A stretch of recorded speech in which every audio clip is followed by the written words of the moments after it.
Olá, olá, seja muito bem-vindo, seja muito bem-vinda. Eu sou Renata Toon, terapeuta sistêmica familiar e quero passar por aqui para fazer-lhes um breve anunciado e um convite. Eu não sei se vocês já viram que está rolando a reprise do Desafio 40 Dias, Uma Vida com Propósito.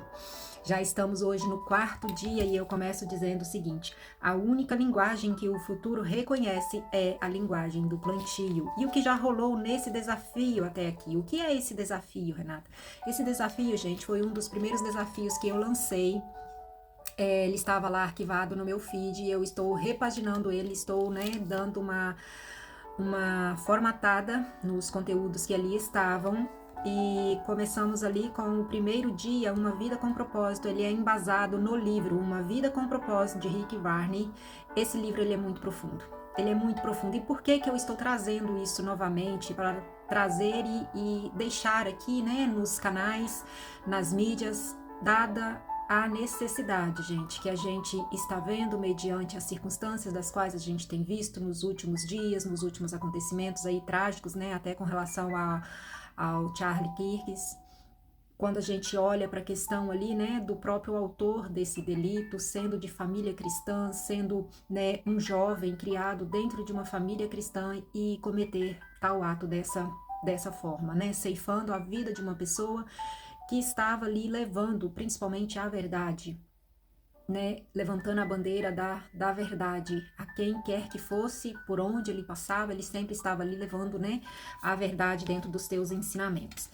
E esse livro ele traz muito os propósitos primários de como proceder, do que o Senhor requer, da vida de todo e qualquer ser humano. Por quê? Ele começa dizendo o seguinte: você não é um acidente. Eu não sou um acidente. Você não é um acidente.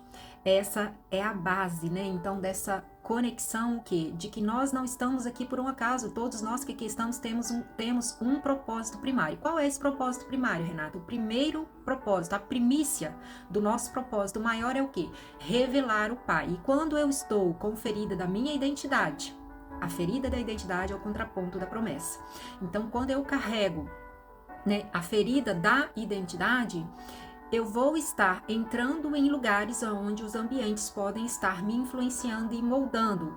Recentemente eu estava em uma aula e eu coloquei um seguinte comentário lá para o mentor: ambientes moldam comportamentos. Porque quando a gente adentra muito nesse mundo, de busca de conhecimento, de autoconhecimento, a gente vai pegando, frases de impacto, aquilo que nos moldam, aquilo que nos geram impacto. E aí ele trouxe uma explicação a respeito disso e eu quero deixar, antes de dar a explicação sobre essa frase, ambientes moldam, porque eu também tinha essa percepção de que ambientes realmente moldam, porque a gente aprende dessa forma: ambientes moldam, diga com quem andas, que direis quem tu és, é ou não é? São os ditos populares que a gente vai aprendendo ao longo da vida. E aí quero trazer-lhes uma narrativa, uma dinâmica para que você entenda a gravidade e a necessidade de estar com uma identidade muito bem firmada. Suponhamos que Jesus vá ao inferno. E ali, quando ele chega, o superior diz ali para os seus subordinados: perturbem a vida deste moço. Tirem ele do eixo, tirem ele do equilíbrio, detonem com a vida dele, façam o que quiser com ele e tirem-lhes a paz. E ele se retira, E ele se retira. Dado um certo momento, ele retorna. Após um longo período, ele retorna. E ali o que acontece? Os seus súditos estavam todos ao derredor de Jesus, ouvindo Jesus lhes pregar a palavra e a verdade como o único, que é o único caminho, a verdade e a vida. E ele, meio atônito com aquela situação: como assim? O que aconteceu? O que você quer dizer com isso, Renata? Sobre ambientes moldam comportamentos.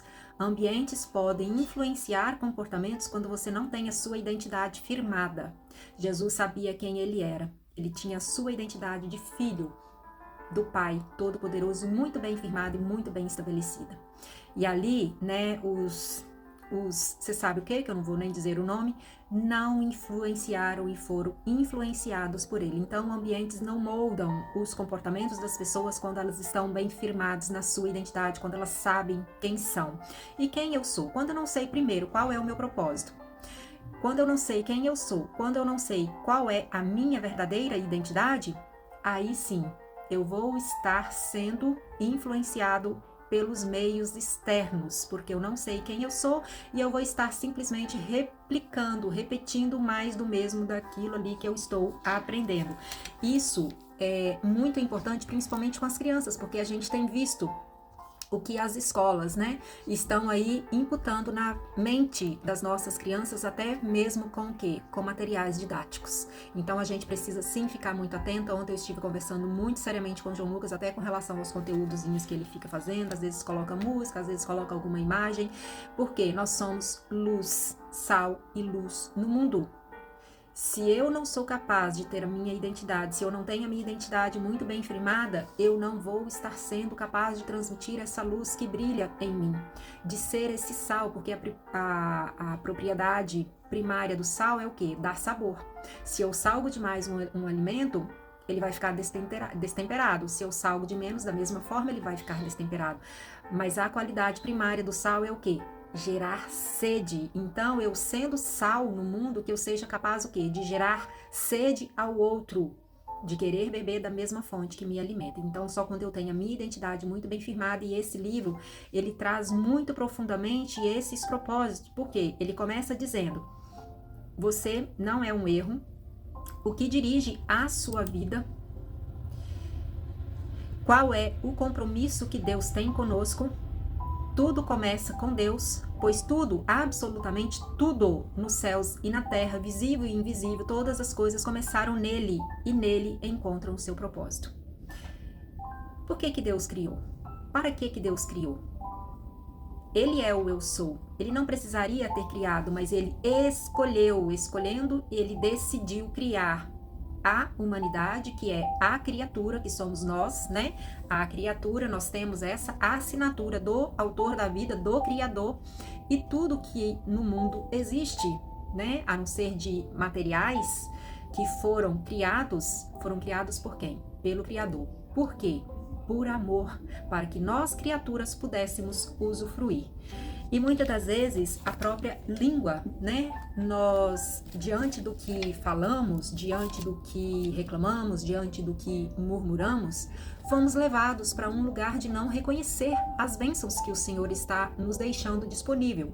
E aqui eu quero deixar uma frase que ela fala muito profundamente o seguinte: a língua solta é o microfone da alma desgovernada, e uma alma desgovernada, uma alma ferida, não reconhece a sua verdadeira identidade. Então, nós já estamos aqui, voltando à chamada, nós já estamos hoje no 4º episódio do livro Uma Vida com um Propósito. Eu fui lendo ele na íntegra, mas teve momentos assim que eu trouxe algumas reflexões diante do que estava ali, então ele tá bem profundo, falou profundamente ao meu coração, porque é um livro assim maravilhoso, muito profundo, de muitos ensinamentos, e vale muito a pena. Se você não ouviu da outra vez, então eu deixo aqui o convite, está disposto no canal do YouTube e nas minhas mídias sociais. Eu estou aqui colocando os links das aulas, está ficando em uma playlist. Eu quero terminar aqui com uma poesia que ela diz o seguinte, isso estava no 2º capítulo do livro: você é quem é por uma razão. Você faz parte de um plano complexo. Você é uma criação original, preciosa e perfeita, denominada como notável homem ou mulher de Deus. Você tem essa aparência por uma razão. Nosso Deus não cometeu nenhum erro.